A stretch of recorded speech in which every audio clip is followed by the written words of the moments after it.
How great is Oleksandr Usyk? I've been really looking forward to going through his incredible resume for a while now, and I'm still going to upload a video where I compare his resume to the other contenders for pound best fighter in the world, Terence Crawford, Naoya Inoue and Canelo Alvarez, but it went on longer than I wanted, so I'm going to upload a shorter one here where I talk about his resume and where I believe he stands in the greatest heavyweights of all time and greatest cruiserweights of all time. So breaking down the title reign of Oleksandr Usyk, he won his first world championship against Krzysztof Glowacki, a Polish fighter undefeated in his prime in Poland, who had won his world title against Marco Huck, who had been champion for 6 years in the cruiserweight division. In fact, he had only lost one fight in 7 years, and that was to Oleksandr at heavyweight, and that was a close fight. He also defended his title against Steve Cunningham, a veteran who was always in shape. That's who Oleksandr Usyk won his first world title off of. He then defended it against Tabisu Mchunu,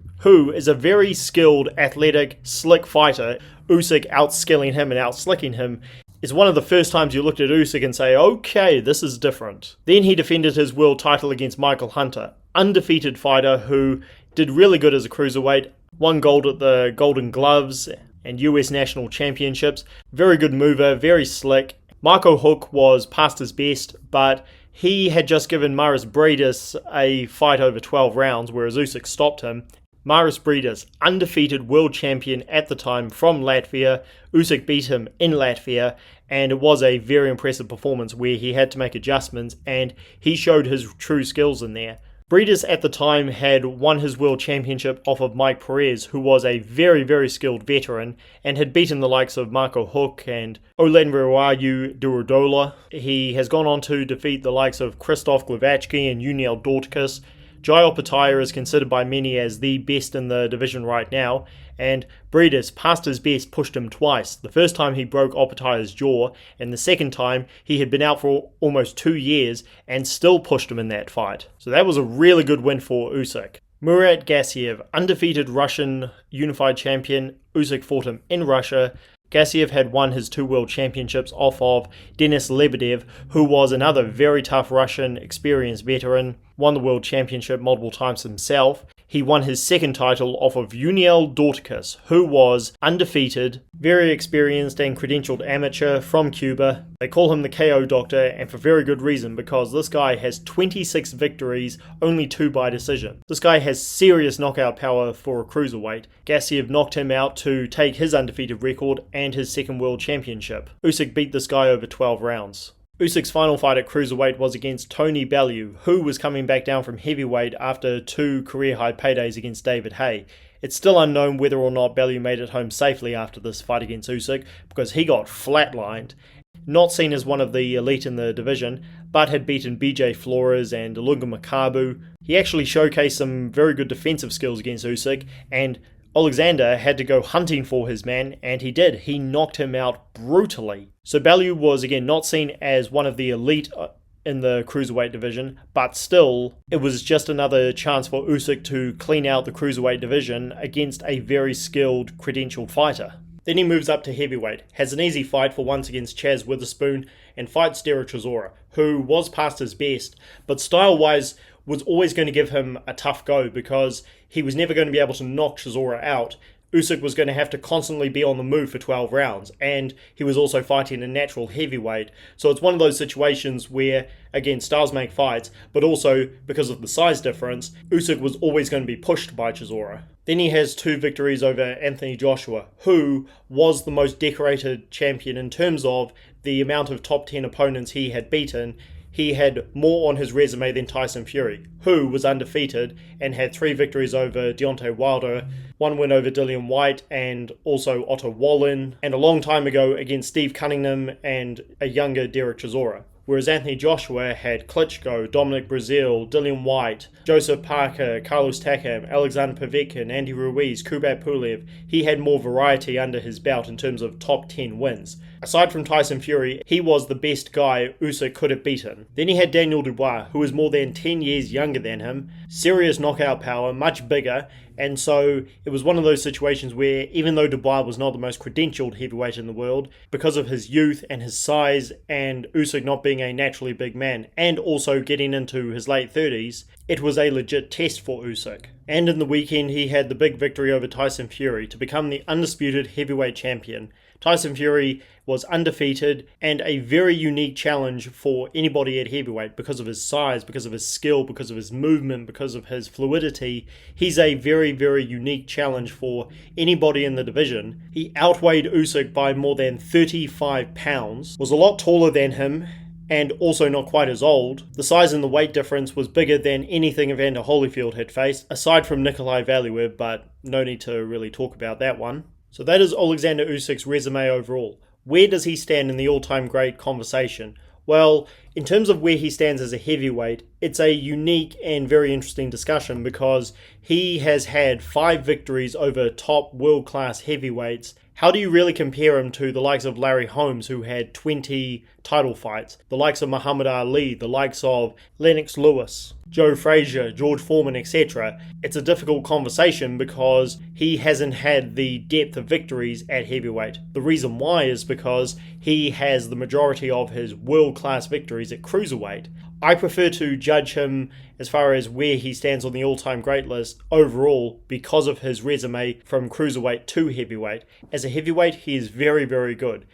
Because of what he has showed against the likes of Anthony Joshua and Tyson Fury, we can talk about how he would match up to the likes of Lennox Lewis and George Foreman, and, would he be able to dance around the likes of Mike Tyson like he did to Anthony Joshua? Who knows? As far as Usyk as an all-time great heavyweight, he is very good and can match up with any of them. I'm not going to say he's going to beat them because a lot of people will call blasphemy on if I start saying that Usyk's victory over Fury or his 2 over Anthony Joshua are better than, let's say, Lennox Lewis's victory over Mike Tyson, or Evander Holyfield's victory over Mike Tyson and Riddick Bowe, and George Foreman's victory over Joe Frazier. You get where I'm going with this. In terms of how he matches up to Evander Holyfield, I think he is very clearly a better cruiserweight in terms of his legacy, his resume, and just his skills in general. Holyfield's cruiserweight run is built off of 2 victories over Dwight Muhammad Qawi, who was pretty much a cruiserweight version of Joe Frazier, and he was also a champion at light heavyweight, losing to Michael Spinks. Holyfield beat him the first time by split decision. Then he beat Henry Tillman, who was a contender. Ricky Parkey, he was the IBF champion but had 4 losses before that. Ozzy Ocasio, he also had 4 losses. Former champion, but definitely not elite. He knocked out Qawi in the rematch and became undisputed champion by defeating Carlos de Leon, who was a 4-time world champion in the end, but also had 4 losses before he fought Holyfield. So Holyfield fought everybody at cruiserweight. The thing is, because it was very new, it did not have the same depth to it as it does now. Like, it was pretty much seen as what the bridgerweight division is now. Whereas Usyk, he had one of the best runs in boxing when he ran through the cruiserweight division. That was one of the most stacked divisions at the time. And you can tell when you look at the guys who Holyfield beat, they did not win their world titles off of the same competition who the guys that Usyk beat to win his world titles off of.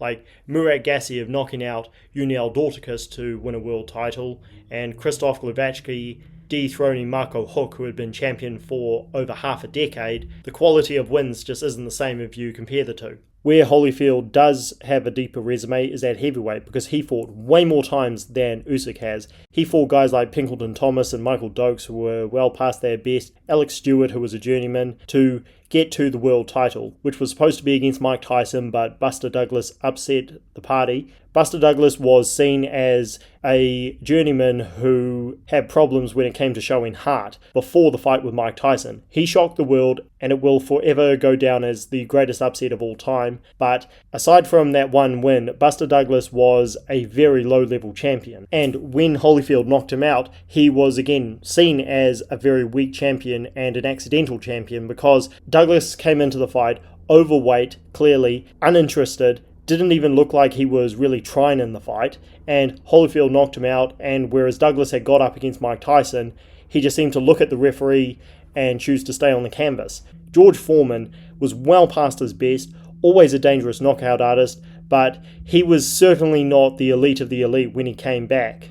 Larry Holmes was a very difficult guy at the time because even though he was the same age as Foreman, or roughly the same age, he had beaten an undefeated contender in Ray Mercer, and I'll get on to him in a second. So Holmes had proven himself to be a top challenger, and he gave Holyfield some issues in that fight. He lost to Riddick Bowe in the first fight, regained the title a year later when he rematched him. That was the infamous Fan Man fight. Even though Holyfield was outsized in both height and weight, it wasn't nearly as dramatic as what we saw between Usyk and Tyson Fury.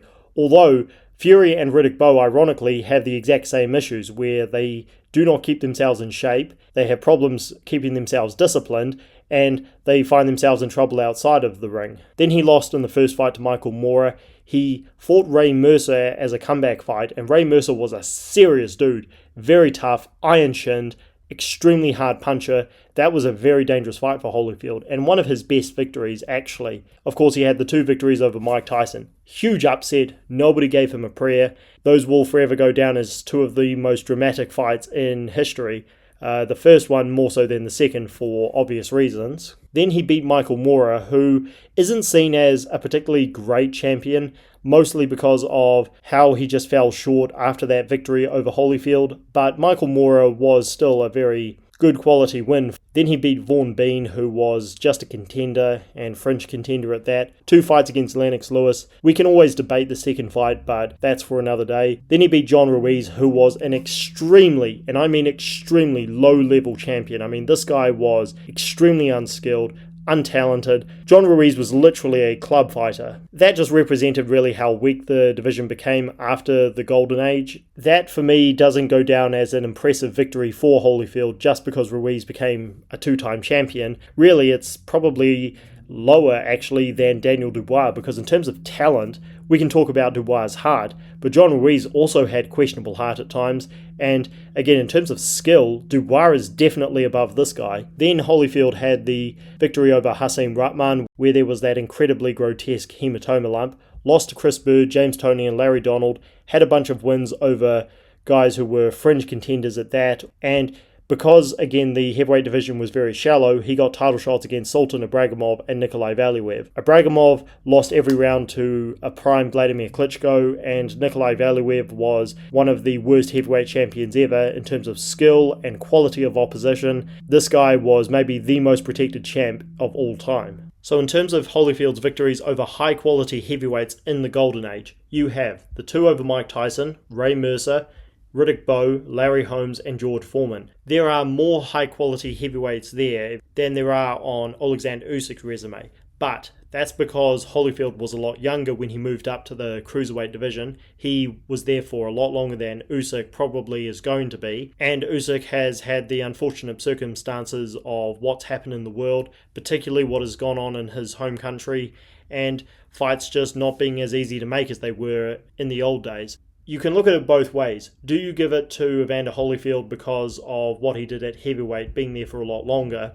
Or do you give it to Oleksandr Usyk because of the, in my opinion, considerably deeper cruiserweight run, and also the fact that he has done what he's done in fewer fights than Holyfield, and he was a far more decorated amateur. So it can go either way. I personally like to rank fighters based on who they have beaten. I don't incorporate losses into it too much because losses do not take away from your wins. But I do feel that in terms of heavyweight, you do need to give it to Holyfield. But based on the competition around at the time, Usyk's resume is fantastic. And considering the obstacles he has had in being more active, it really couldn't be better in my opinion. If you're talking about how Usyk would match up with all these heavyweight greats I've mentioned, he would be a challenge for all of them. But as far as skill-wise, Usyk is by far one of the most talented and naturally skilled fighters we have ever seen in the history of the sport. Therefore, he could beat anybody. And in terms of where he stacks on the pound-for-pound list, I am going to break this down in another video where I compare him to the likes of Crawford and Inoue and Canelo,